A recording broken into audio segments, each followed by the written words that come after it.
Bonjour à toutes et à tous. Vous l'avez sans doute vu dans le titre et je ne compte pas tourner autour du pot bien longtemps. Netflix a dévoilé la première série live en préquel de The Witcher. Nommée Blood Origin, cette mini-série de 6 épisodes nous emmènera 1200 ans en arrière à la rencontre du tout premier sorceleur.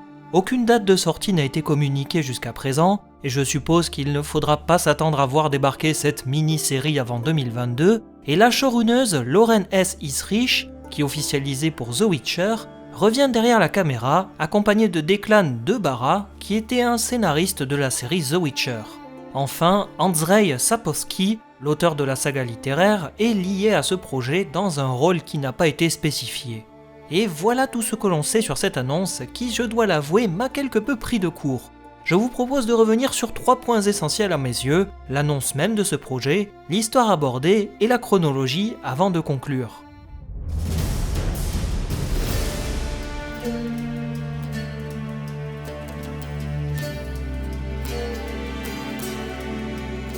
Commençons par cette annonce qui était pour le moins surprenante.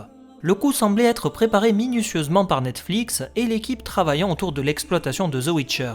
La présence de l'auteur n'est guère une surprise quand on sait qu'il suit avec minutie le travail de Netflix. Je me dis que ceci doit bien cacher quelque chose d'autre. Sapkowski ne s'est jamais caché concernant son envie de raconter des histoires antérieures à celles du sorceleur Geralt, ou bien les toutes premières aventures de ce dernier.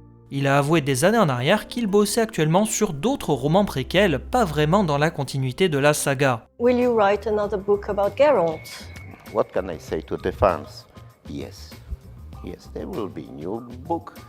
Oh, when? I cannot tell you. Je ne serais même pas étonné qu'un roman racontant l'histoire de ce premier sorceleur pointe le bout de son nez. Cependant, je suis quelque peu surpris de voir que Netflix annonce déjà un deuxième projet annexe à The Witcher, si l'on compte le film d'animation Nightmare of the Wolf sur l'histoire de Vesemir, qui devrait bientôt paraître, alors que la série principale n'a qu'une seule saison à son actif. N'est-ce pas un peu précipité de se lancer dans plusieurs formats alors que la série principale n'est encore pas très bien installée ? Pourquoi ne pas attendre un peu avant de se lancer dans d'autres projets ? J'ai l'impression que Netflix veut tout faire pour exploiter le filon jusqu'au bout, jouant la carte de la rapidité et faisant de cet univers son fer de lance alors que la fantasy revient à la mode avec les futures séries d'Amazon et HBO. Il est encore trop tôt à mon sens pour tirer des conclusions sur cette annonce. Deuxièmement, l'histoire. Raconter les aventures du premier sorceleur en 6 épisodes, pourquoi pas, mais alors il faudra tout de même mettre les bouchées doubles pour rendre le tout crédible et suffisamment intéressant pour s'y intéresser. Ils devront certainement mettre en place et introduire le contexte, car à l'époque, les monstres étaient très nombreux et terrorisaient les humains, mais aussi les autres espèces vivantes, car l'arrivée de l'homme a entraîné des rivalités importantes avec les elfes, les nains, les vrans, les marmottins. Blood Origin devra également raconter comment ce personnage, qu'il soit un humain ou non, est devenu un sorceleur. Declan Debara a même ajouté ceci après l'officialisation du projet, je cite: « Depuis que j'ai lu pour la première fois les livres The Witcher, une question me brûle l'esprit. À quoi ressemblait vraiment le monde des elfes avant l'arrivée cataclysmique des humains ? The Witcher Blood Origin racontera l'histoire de la civilisation elfique avant sa chute et surtout révélera l'histoire oubliée du tout premier sorceleur. Nous serons alors sans doute amenés à voir la déchéance des elfes qui étaient les principaux occupants du monde, peut-être même la grande guerre qui opposa les humains aux elfes, conduisant à la chute des royaumes elfiques, le tout en parallèle de l'intrigue de ce premier sorceleur chargé de traquer des monstres.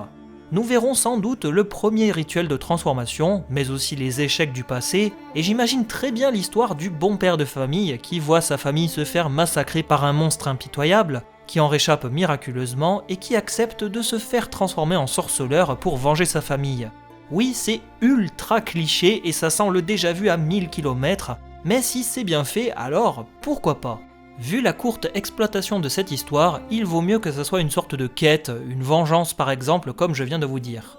En revanche, faire tout ça en 6 épisodes, eh bien, j'ai quand même peur que ça soit difficilement réalisable, d'autant plus qu'il nous faudra suffisamment de matière pour accrocher aux personnages, créer des enjeux, une intrigue, des antagonistes. J'espère qu'ils y arriveront, je leur souhaite en tout cas. Les mini-séries s'attardent souvent sur la contextualisation, et lorsqu'on pense être enfin rentré dans l'histoire, eh ben, c'est terminé. Le cas de The Pacific ou Band of Brothers en est le parfait exemple à mes yeux. Bien qu'adorant vraiment ces deux séries pour leur atmosphère pesante, J'ai eu du mal à m'attacher quand même sur le long terme au personnage, car c'est le format mini-série qui veut ça, et c'est cette impression qui m'effraie un peu pour The Witcher Blood Origin. Je ne voudrais pas d'une petite aventure inintéressante bouche-trou, et je croise les doigts pour que la série me fasse vraiment mentir. Enfin, je voulais terminer avec la chronologie, car cette annonce vient changer la donne. Il faut savoir que la saga littéraire du Sorceleur se déroule entre l'année 1245 et 1267, tandis que la conjonction des sphères, qui semble être plus ou moins liée à cette série, voit l'arrivée des monstres et serait datée autour de l'année -233. L'année 0 se nomme la résurrection et on ne sait pas ce qu'elle signifie. En clair, si l'on se base sur ces maigres descriptions de Blood Origin, l'histoire se déroulerait donc dans le 1er siècle. Alors, loin de moi l'idée de faire mon lourdingue d'entrée, mais on est face à un problème chronologique. L'arrivée des humains sur la Terre est datée autour de l'année 760, et cela ne colle pas vraiment avec l'histoire de Netflix disant que nous allons suivre le premier sorceleur 1200 ans avant Geralt. À moins que ce premier sorceleur n'était pas un humain. Ce n'est pas la seule éventualité que je perçois, il est aussi possible que les livres mentent et que les sources sur ces dates soient fausses, ou bien, il faut là aussi l'envisager, peut-être que l'univers The Witcher chez Netflix suit sa propre chronologie sans forcément suivre celle des livres. Idem avec les grandes guerres opposant les elfes aux humains qui ne collent pas à la chronologie officielle, ce qui tend vraiment vers une chronologie entièrement remaniée par Netflix. Nous verrons bien ce qu'ils nous réserveront. Bref, c'est assez obscur et nous ne savons pas grand chose étant donné que l'annonce est toute fraîche. Même si je suis impatient de voir le résultat et l'histoire racontée par cette mini-série, je ne peux m'empêcher de m'interroger grandement sur la pertinence d'une telle série si tôt dans l'exploitation de l'univers chez Netflix.